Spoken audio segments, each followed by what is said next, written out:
এখানে আমরা তানবিনকে দেখতে পাই যে কিনা সেনকে দোষারোপ করছিল। বলছিল আমরা দুই ভাই তো নিজের পায়ে নিজে কুড়ুল মারবো না, তাই না? তাহলে তুই এক্সট্রা আছিস, তুই এই সব কিছু করেছিস। তখন সেন বলে, ও আচ্ছা, ঘটনা হচ্ছে আমি যখন মাল একা সাপ্লাই দিতে যেতাম তখন তো কোনো প্রবলেম হতো না। এখন তোমাকে নেওয়ার পর কেন প্রবলেম হলো? আমার তো মনে হচ্ছে তুমিই কোনো কিছু করেছো। তখন তাদের মধ্যে তুমুল ঝগড়া লেগে যায়, একে অপরকে দোষারোপ করতে শুরু করে। তানবিন রেগে গিয়ে বোতল দিয়ে আঘাত করে সেনকে। এইসব দেখে কোন নিজেকে কন্ট্রোল করতে পারে না, বলে কি শুরু করেছিস তোরা দুইজন, এইসব বন্ধ কর। আর সে এখানে সেনের পক্ষ নিয়েই কথা বলে। সে খুব ভালো করেই জানে সে চাইলেও সেন ছাড়া কোনো কাজ করতে পারবে না, কারণ সেন তার সব কাজই করত। আর তাই সে তাকে বলে, আচ্ছা এইসব বাদ দাও, এখন এইসব বিষয়ে নিয়ে আমরা যদি নিজেদের মধ্যে ঝগড়া লাগিয়ে দিই তাহলে কিভাবে হবে? লস হয়েছে এটা পরে পুষিয়ে নেওয়া যাবে। আচ্ছা তানবিন, তুই এইসব বন্ধ কর। সেনের কাছে তুই ক্ষমা চাইবি, কারণ সেন চাইলে কখনোই ভুল করবে না। আর সেনকে আমি সবসময় আমার নিজের ভাইয়ের মতো দেখি। আমি বিশ্বাস করি তার দ্বারা কোনোদিনও এইসব সম্ভব নয়। সে আমাকে কখনো ধোঁকা দিবে না। তখন তানবিন অনেক বেশি রেগে যায়, বলে আমি সরি বলতে পারবো না। কিন্তু খুনবিন তাকে বারবার বলে তোকে সরি বলতেই হবে। সেন বলে, দেখো তানবিন, আমাদের মধ্যে বেজাল সৃষ্টি করার জন্য অনেকেই তৈরি আছে। আর আমরা যদি নিজেদের মধ্যে বেজাল তৈরি করি তাহলে কত বড় প্রবলেম হতে পারে তুমি চিন্তা করে দেখো। তারপর আমরা তানবিনকে দেখতে পাই যে বাধ্য হয়ে তার ভাইয়ের কথায় সেনের সাথে হাত মিলায়, কিন্তু মন থেকে সে কোনো কিছুই করেনি। সিন পরিবর্তন হয়, আমরা পুলিশ অফিসার গোকে দেখতে পাই যে কিনা সেনের উপর গান তাক করে দাঁড়িয়ে থাকে। তারপর তারা দুইজনই হাসতে শুরু করে। এখানে আমরা বুঝতে পারি তারা দুইজনই পার্টনার ছিল। গুন সেনকে জিজ্ঞাসা করে, আচ্ছা তোমাকে কি কেউ সন্দেহ করেনি? তখন সেন বলে, হ্যাঁ সন্দেহ তো করেছে।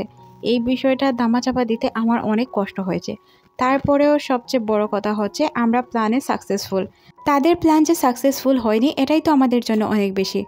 গুন তখন তাকে একটি ফোন দিয়ে বলে, এই ফোনটি তোমার নিজের কাছে রাখো, কারণ অনেক সময় আমাদের যোগাযোগ করার প্রয়োজন হতে পারে। তারপরে আমরা সেনকে দেখতে পাই যে কিনা লিনিয়ানের বাসায় চলে যায়।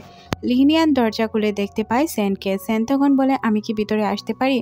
তখন সে বলে, অবশ্যই ভিতরে আসতে পারো, আসো, কোনো প্রবলেম নেই। সেন রুমের ভিতরে আসার পর লক্ষ্য করে এখানে একটি পিকচার লাগানো আছে, যেটা কিনা লিনিও আর তার আন্টির ছিল। আন্টিকে দেখে কেন জানি না তার পরিচিত মনে হতে শুরু করে। লিনিওকে জিজ্ঞাসা করলে সে জানায় সে নাকি তার আন্টি হয়। তখন সে মনে মনে ভাবে আন্টিকে কোথাও তো সে দেখেছে, কোথায় দেখেছে মনে করতে পারে না। তখনই লাইটটি প্রবলেম করতে শুরু করে। লিনিও লাইটটি ঠিক করার অনেক চেষ্টা করে। সেন তাকে জিজ্ঞাসা করে কি করছো? তখন সে বলে, এটাকে যদি হাত দিয়ে ধরি তাহলে লাইট অটোমেটিক ঠিক হয়ে যায়, কিন্তু এখন আমার হাতটা এদিকে পৌঁছাচ্ছে না। তখনই সে লক্ষ্য করে তার হাত লাইটের পর্যন্ত পৌঁছে গিয়েছে। আমরা দেখতে পাই সেন তাকে কোলে করে লাইট পর্যন্ত পৌঁছে দিয়েছিল। লাইটটি ঠিক করার পর তাদের মধ্যে কিছুটা রোমান্টিক সিন তৈরি হয়ে যায়। তখন লিনিয়ান বলে, আমাকে নিচে নামাও। তখন সে তাকে নিচে নামিয়ে দেয়। তখনই তাদের দরজায় নক পড়ে। দরজা খোলার জন্য যখন লিনিয়ান যেতে চায় তখন তাকে আটকে ফেলে সেন আর বলে, অপেক্ষা করো, দরজা আমি খুলে দিচ্ছি। তারপর সে দরজা খোলার জন্য চলে যায়। দরজা খোলার পর সে দেখতে পায় তার জন্য একটি কল এসেছে। কল করেছিল কুনবিন। কুনবিন তাকে বলে, আচ্ছা শোনো, মেয়েটি যখন তোমার গার্লফ্রেন্ড তাই তাকে ছোটো মোটো জায়গায় কাজ করার কোনো প্রয়োজন নেই। এক কাজ করো, তাকে আমাদের কোম্পানিতে নিয়ে আসো, তাকে আমরা ভালো পোস্টে রেখে দিব। সেন কি বলবে কিছুই বুঝতে পারে না, কারণ সে জানতো কুনবিন কেমন টাইপের লোক। তাই সে বলে, আচ্ছা আমি আগে তার সাথে কথা বলে দেখি, সে যদি জব করতে ইচ্ছুক হয় তাহলে তাকে অবশ্যই নিয়ে আসবো। কুনবিন ফোন কেটে দিলে আমরা ওই অ্যাসিস্ট্যান্টকে দেখতে পাই যে কিনা বলে, আপনার গার্লফ্রেন্ডের অনেক ভালো খেয়াল রাখা হবে। এদিকে আমরা লিনিউকে দেখতে পাই যে কিনা জবটির জন্য রাজি হয়ে যায়, কারণ তাকে যে কোনো বিনিময়ে তার আন্টির খুনিকে ধরতে হবে। সেন যখন রুমে প্রবেশ করে তখন সে বলে, আমি এই জবটি করতে চাই, তুমি যদি আমাকে অনুমতি দাও। সিন পরিবর্তন হয়, আমরা সেনকে দেখতে পাই। সেন লিনিউকে তার বাসায় নিয়ে আসে, কারণ যেহেতু সে তার গার্লফ্রেন্ড ছিল তাকে তো সে বাধ্য হয়ে বাসায় রাখতেই হবে, না হয় সবাই তাকে সন্দেহ করতে পারে। লিনিউ এখানে আনকমফোর্টেবল ফিল করছিল, তবে মিস্টার সেন এখানে এমনভাবে আচরণ করে যাতে তাদেরকে দেখে মনে হয় তারা নিউ কাপল বা তাদের মধ্যে অনেক ভালো রিলেশন। সে তো লিনিউর সাথে একদম চিপকাতে শুরু করে। লিনিউ প্রথমে কিছুটা বিরক্ত হলেও তারপর সে বুঝতে পারে অ্যাক্টিংটি তাকে চালু রাখতে হবে। অ্যাক্টিং শেষে লোকটি যখন চলে যায় তখন সে বুঝতে পারে এখানে একটি মাত্র বেডরুম। মিস্টার সেন তখন বলে তোমার জিনিসপত্র আমার রুমে গুছিয়ে নাও, আমি এখানে থাকবো না। তারপর যখন সে মিস্টার সেনের পিকচার দেখতে পায় মুস্কি হাসে। এখানে আমরা বুঝতে পারি ধীরে ধীরে মিস্টার সেনকে সে পছন্দ করতে শুরু করেছে। এদিকে মিস্টার সেনকে দেখানো হয় যে কিনা তার স্বপ্নে দেখতে পায় ওই মহিলার সাথে একদিন সে ধাক্কা খেয়েছিল। মহিলাটির হাতে অনেক ফাইল ছিল আর সে অনেক চিন্তিত ছিল। মিস্টার সেনের ঘুম আসছিল না, তাই সে ড্রিঙ্ক করছিল। হুট করে লিনিউ রুমে চলে আসে। লিনিউর মুখে মাস্ক পরা ছিল, তাই সে অনেক বেশি ভয় পেয়ে যায়। যখন সে বুঝতে পারে এটা লিনিউ ছিল তখন সে হাসতে শুরু করে। তখন লিনিউ তার কাছে ক্ষমা চায়, বলে এইভাবে আসাটা আমার ঠিক হয়নি। তারপর তারা দুইজন মিলে ড্রিঙ্ক করে। অবশেষে সকালবেলায় তারা দুইজন উঠে অফিসের উদ্দেশ্যে রওনা হয়। অফিসে তো সে তাকে আনতে চাইছিল না, কিন্তু যেহেতু লিনিউ এখানে আসতে চাইছিল তাই মিস্টার সেন তাকে এখানে নিয়ে এসেছে। কুনবিনের সাথে এই প্রথম সে দেখা করবে। অফিসে আসার পর কেন জানি না তার কিছুটা খারাপ লাগতে শুরু করে, কারণ সে বারবার প্রত্যেকটি জায়গায় তার আন্টিকে দেখছিল। এখানে আমরা বুঝতে পারি তার আন্টি এই অফিসেই জব করত। সে কেন সুইসাইড করেছে এই কারণ জানার জন্যই সে এখানে এসেছে। এই কারণটি তাকে যে কোনো বিনিময়ে জানতে হবে। এদিকে আমরা তানবিনকে দেখতে পাই যে কিনা তার ভাই কুনবিনের সাথে কথা বলছিল। সে কুনবিনকে বলে, ভাই আমার মনে হচ্ছে সেন আমাদের সাথে লয়াল না। তখন তার ভাই বলে, সে একবার নয় বারবার আমার জান বাঁচিয়েছে। আজ যদি সে আমার জান না বাঁচাতো তাহলে আমি এই জায়গায় থাকতাম না। তাকে এইভাবে সন্দেহ করা আমাদের উচিত নয়। তোকে বলে রাখি তাকে সন্দেহ করা বন্ধ করে দে। তখন তানবিন বলে, ভাই এক কাজ করো, ডিলটি করার জন্য এবার আমাকে একাই পাঠাও, আমি ডিল করতে যেতে চাই। তখন কুনবিন বলে, এই ডিল কেউ করবে না, আমি একা করব। তানবিন বলে, তুমি কি আমাকে ভাই বিশ্বাস করো না? কুনবিন বলে, বিশ্বাস অবিশ্বাসের কোনো কিছুই না, আমি একবার ডিল করতে যেতে চাই, তাই আমি যাব। তাই সে এখান থেকে রেগে চলে যায়। সিন পরিবর্তন হয়, আমরা লিনিউকে দেখতে পাই যে কিনা ওই জায়গায় দাঁড়িয়েছিল যেই জায়গা থেকে তার আন্টি সুইসাইড করেছিল। সে অনেক ভয়ে কাতর হচ্ছিল। তখনই মিস্টার সেন এখানে চলে আসে আর তাকে জিজ্ঞাসা করে কি হয়েছে। পিছন থেকে আমরা তানবিনকে দেখতে পাই যে কিনা সেনের সাথে কথা বলতে আসে। সে সিগারেট জ্বালিয়ে জ্বালিয়ে তার সাথে উল্টাপাল্টা কথা বললে সেন লিনিউকে এখান থেকে চলে যেতে বলে। লিনিউ যখন এখান থেকে চলে যায় তখন তাকে তানবিন আটকে ফেলে আর বলে, কেন তোমার গার্লফ্রেন্ডের সামনে কিছু বলতে চাইছো না? তুমি কি কি ঘটনা ঘটিয়েছো আমি তোমার গার্লফ্রেন্ডকে জানিয়ে দেই। আসলে তোমার বয়ফ্রেন্ড একজন ড্রাগ ডিলার, তার সাথে আমরা ড্রাগ ডিলিংয়ে গিয়েছিলাম, কিন্তু ওই জায়গায় পুলিশ আমাদের ধরে ফেলবে বলবে আমরা নদীতে অনেকগুলো ড্রাগ ফেলে দেই। তারপর থেকে তার আর আমার মধ্যে দ্বন্দ্ব লেগে আছে। এই বিষয়গুলো তোমাকে সে জানাতে চায় না। আমাদের মধ্যে এই বিষয়টা পুলিশকে কে জানিয়েছিল এটা কি তুমি আমায় জানাতে পারবে? তখন লিনিউ বলে, আমার মাথায় তো এত আইকিউ নেই, তাছাড়া আপনি যদি আমাকে হেল্প করেন তাহলে অবশ্যই আমি আপনাকে হেল্প করতে পারবো। এই বিষয়টা শুনে তানবিন হাসতে শুরু করে আর তানবিনের হাসি দেখে সেনও হাসে, কারণ সে জানে লিনিউ অনেক ইনোসেন্ট টাইপের একটি মেয়ে। লিনিউ যখন একটু আড়ালে যায় তখনই তার কাছে মিস্টার সেনের কল আসে। সে তাকে জানায়, আমি তোমাকে একটি ঠিকানা বলে দিচ্ছি, ওই ঠিকানায় চলে যাও একটি পার্সেল রিসিভ করার জন্য। আর হ্যাঁ শোনো, তোমার ফোনটি অফ করে রাখবে। বিষয়টা লিনিউ বুঝতে পারে না, সে কিভাবে যাবে কি করবে কিছুই বুঝতে পারে না। তখন সে মনে মনে ভাবে যেহেতু বলেছে তাই যেতেই হবে। তাই সে তার ফোন অফ করে এখান থেকে বেরিয়ে পড়ে। একটি গাড়ি ডেকে সে বেরিয়ে যায় ওই জায়গার উদ্দেশ্যে। সেন তখন ওই রাস্তা দিয়েই যাচ্ছিল। সে যখন লিনিউকে দেখতে পায় তখন সে বুঝতে পারে না লিনিউ কোথায় যাচ্ছে। তাকে বারবার কল করতে শুরু করে, কিন্তু লিনিউ তার ফোন রিসিভ করছিল না, তার ফোন সুইচ অফ ছিল। যখন সে লিনিউকে দেখতে পায় তখন তাকে ডাক দেয় আর আটকায় আর জিজ্ঞাসা করে, তুমি কোথায় যাচ্ছ? তখন লিনিউ তাকে বলে, কেন তুমি তো আমাকে একটি পার্সেল নেওয়ার জন্য বলেছ, সাথে বলেছ ফোন সুইচ অফ করে রাখতে।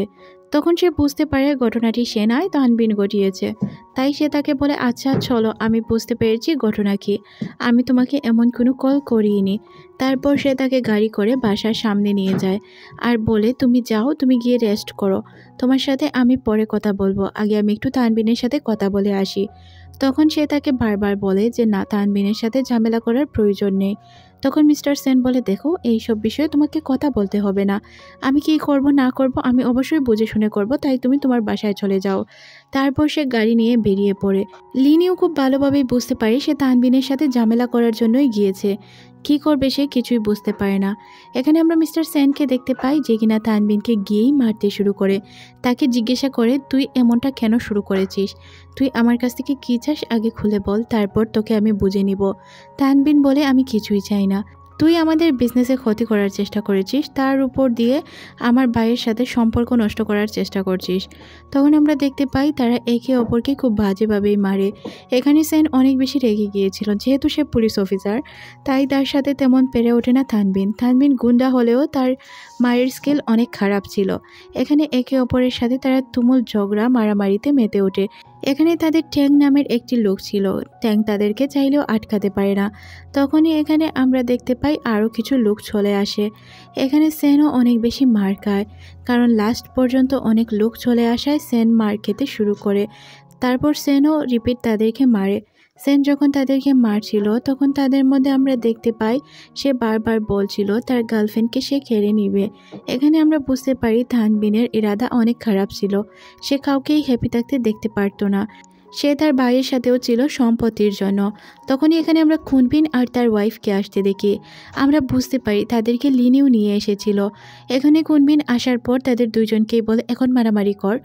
তোদেরকে কতদিন না করেছি মারামারি করার জন্য, ঘটনা কি হয়েছে আমাকে খুলে বলবি, তারপর যে কোনো কিছু করবি। তখন এখানে সেন সব কিছু খুলে বলে তানবিন তার সাথে কি করেছে। তখন তানবিন বলে আমি 1000 বার করব, কারণ আমি চাই না সে আমাদের টিমে থাকুক। তখন সেন কুনবিনের হাতে বন্দুক ধরিয়ে দিয়ে বলে ভাই আমি আপনাদের টিম ছেড়ে যেতে চলে যাই। হয় আপনি আমাকে খুন করে ফেলেন আর না হয় আমাকে যেতে দিন, কারণ আমি আপনার সাথে কখনোই এইসব করতে পারবো না। আমি মুনাফিক নই যে আপনার সাথে মুনাফিকি করব। আপনি যদি চান তাহলে আমি চলে যাই।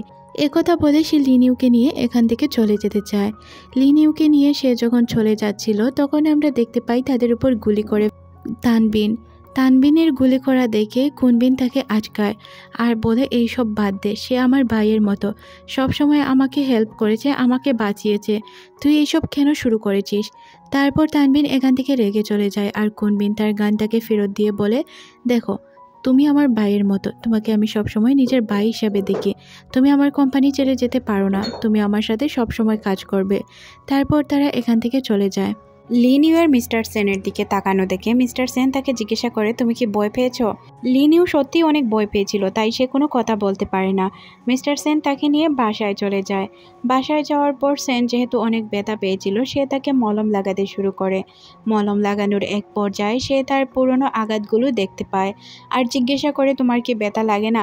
তখন সে বলে ব্যথা লাগলেই বা কি আর না লাগলেই বা কি, এসবে এখন আমি অভ্যস্ত, তাই আমার ব্যথা লাগে না। তখন লিনিয়ান বলে আচ্ছা তোমাকে কিছু কথা বলি, তোমার কি এই লাইফে বিরক্ত লাগে না, মনে হয় না একজন নর্মাল মানুষের মতো বাঁচতে। তখন সেন তাকে বলে চাইলেও কিছু করার নেই, যেই লাইফ আমি গ্রহণ করেছি ওই লাইফে আমাকে সারা জীবন কাটাতে হবে, তাই এইসব নিয়ে এখন আর চিন্তা করি না।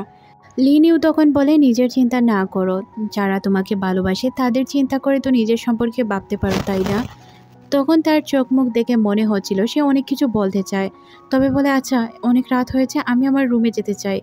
সে অনেক কষ্ট করে তার রুম পর্যন্ত পৌঁছায়। আমরা বুঝতে পারি তার মনের অবস্থা শরীরের অবস্থা কোনো কিছুই ভালো না। তার গার্লফ্রেন্ডের কথা তার মনে পড়ে যায়। সে আর তার গার্লফ্রেন্ড একটি মিশনে ছিল, একই সাথে যখন ফাইট করছিল তখন তার গার্লফ্রেন্ডের গুলি লেগে যায়। সে অনেক চেষ্টা করে তার গার্লফ্রেন্ডকে বাঁচাতে, কিন্তু কোনোভাবেই বাঁচাতে পারে না। এই বিষয়গুলো মনে করে সে কান্না করতে থাকে। এদিকে আমরা লিনিয়ানকে দেখতে পাই যে কিনা তার রুমেই আসে, কিন্তু রুমে আসার পর সে লক্ষ্য করে সেন কান্না করছে। তার কান্নাটা কেন জানি না তার অদ্ভুত মনে হয়, কিন্তু সে এখানে আর বেশিক্ষণ দাঁড়িয়ে থাকে না, চলে যায়। আর সেন এইভাবেই কান্না করতে থাকে।